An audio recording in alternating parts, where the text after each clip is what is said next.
ایک اور جگہ خداوند نے جب معافی کی تعلیم دی تو شاگرد کہتے ہیں یہ تو ہم سے نہیں ہو سکتا. تو شاگردوں نے کہا کہ خداوند ہمارے ایمان کو بڑھا. خداوند نے کہا کہ اگر تمہارے اندر ایمان ہے تو تم اس شہتوت کے درخت سے کہو کہ اکھڑ کے سمندر میں جا پڑ تو وہ اکھڑ جائے گا اور سمندر میں جا پڑے گا.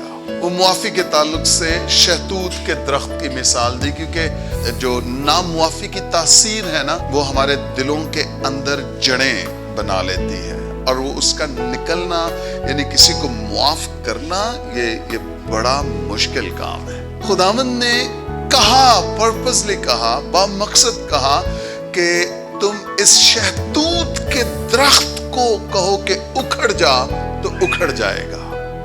اس کا مطلب نمبر 1 یہ ہے کہ وہ جو ایمان والے ہیں وہ کسی بھی شخص کو معاف کر سکتے ہیں.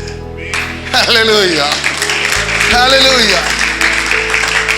جو ایماندار ہیں وہ کسی کو بھی معاف کر سکتے ہیں، انتہائی دکھ دینے والوں کو بھی معاف کر سکتے ہیں. ہیلیلویا. یہ مسیح کی تعلیم ہے، اور وہ صلیب پر لٹکا ہوا ہے اور اس کے منہ سے کیا نکل رہا ہے؟ کہتا ہے اے باپ انہیں معاف کر کیونکہ یہ نہیں جانتے کہ یہ کیا کرتے. معافی کی تعلیم بائبل مقدس میں کوٹ کوٹ کر بھری ہوئی ہے.